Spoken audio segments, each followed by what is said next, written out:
করেছো রান্না দেখি তো? এই তো ভাত দেবো তোমাকে, আর ইলিশ মাছ ভাজা আছে আর মাছের তেল।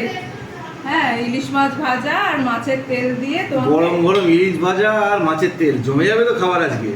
হ্যাঁ দেখ না, মনা কি সুন্দর করে মেখে দেবে। আমি আবার মাখলে টেস্ট। হ্যাঁ তুই তো জানিসই আমি না। মেখে দিচ্ছি, তুমি তো মাখলে ঘি দিয়ে মাখতে বলো। হ্যাঁ। তো ঘি দিয়ে মাখলে কি আর টেস্ট হবে বলো? এত বড় লঙ্কা? আর একটা মাছ দিই, ঠিক হাতের আছে? উপরে একটা দেবো, ওদের উপরে। আচ্ছা, এই দেখো আজকে এই খেতে দিচ্ছি তোমাদের দাদা ভাইকে, মা ভিডিও করে দিচ্ছে, ঠিক আছে? আজকে ভিডিওটা কিন্তু খুব সুন্দর হবে, একদম ঘরোয়া। বন্ধুরা তোমরাও সবাই খাবে হ্যাঁ, এরকম দেখো করে আমরা ঘরোয়া। যেরকম করি, যা সাধারণ প্রতিদিন মানুষ করি, আমরা সেটাই এভাবেই ভিডিওতে খাবো। দেখো। চলো মেখে দিই। তোমরাও খাও সবাই মিলে।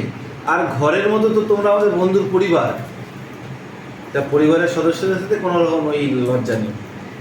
যেটা ভালো লাগে মন চায় খাওয়া হয়। মা রান্না করে, এক বউ মিনিট রান্না হয়ে করে। গেছে, বন্ধ করবো? ভাতটা মাখছিস তো এই জন্য। হ্যাঁ হ্যাঁ না,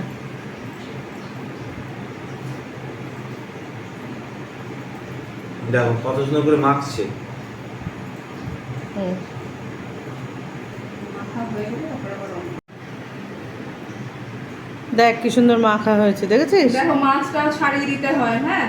আমার শ্বশুরও আমাকে মাছ ছাড়িয়ে খাওয়ায়, আমার মাও আমাকে ছাড়িয়ে খাওয়ায়, আমার বউ আমাকে ছাড়িয়ে খাওয়ায়।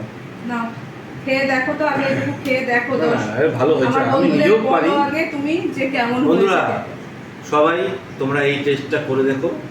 আর এই যে বৃষ্টি বাদলের দিনে গরম ভাত আর ইলিশ মাছের ভাজা অসাধারণ, জমে যাবে। ট্রাই করে তুমি দেখো। খেয়ে আগে বলো না কিরকম। একটু খা, খেয়ে বল। জমে গেছে। ঠিক আছে। পাতলা